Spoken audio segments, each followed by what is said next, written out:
और अच्छा ये बताइए, आखिरी सवाल है कि मौलाना की फजलुर रहमान साहब की मुलाकात भी हुई वज़ीर आज़म से, कैसे अब ताल्लुकात हैं नून लीग के साथ? सारे मामले वो दुबई मुज़ाकरात के हवाले से जो थे वो सॉर्ट आउट हो गए, मामला ठीक है इस वक्त?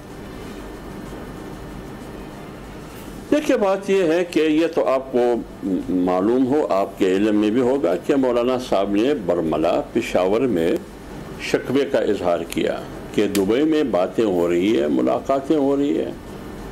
पीपल्स पार्टी की क़ियादत जनाब अशरफ अली जरदारी साहब और मियाँ मोहम्मद नवाज शरीफ साहब के दरमियान, उनके बच्चे भी। लिहाजा अगर पाकिस्तान की सियासत की मुस्तकबिल के हवाले से है और तो फिर इसमें PDM की तमाम जमातें शामिल होनी चाहिए।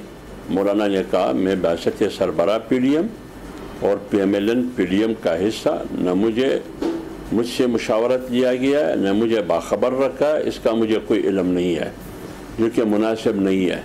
अभी उसके बाद फिर जब मियाँ शहबाज शरीफ साहब ने मौलाना साहब को मदऊ किया मुलाकात के लिए, उसकी तफसीलात मुझे मालूम नहीं है, लेकिन मेरे ख्याल में ये सिर्फ शहबाज शरीफ और मौलाना साहब के बैठक से ये खदशात और तहफ़्फ़ुज़ात दूर नहीं हो सकते। इसके लिए मुत्तहिदा हुक्मरान इत्तेहाद का फ़ोरम या PDM का फ़ोरम, जिसमें मियाँ नवाज शरीफ साहब भी हो, उस वक्त ये बातें हल हो सकती है, इजाला हो सकता है।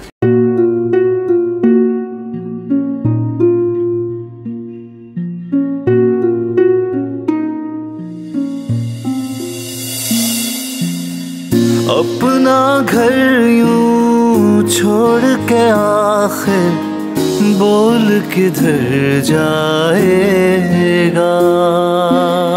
ये जो पड़ा है वक्त कड़ा है, वक्त गुजर जाएगा। अब जिंदगी फैसले की घड़ी, सारी मईशत किधर है खड़ी। करने पड़ेंगे कठिन फैसले, तुझ पे ये कैसी आन पड़ी।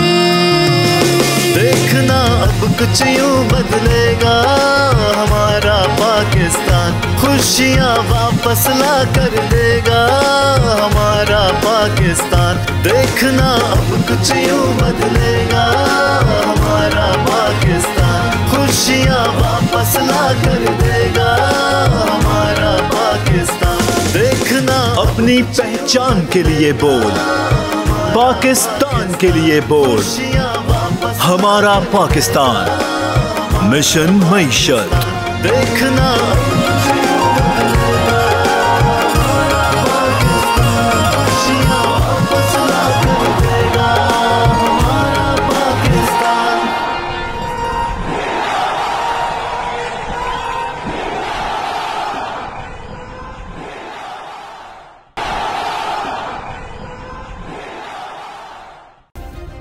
सब्सक्राइब करें और बेल दबाएं ताकि कोई खबर रह न जाए।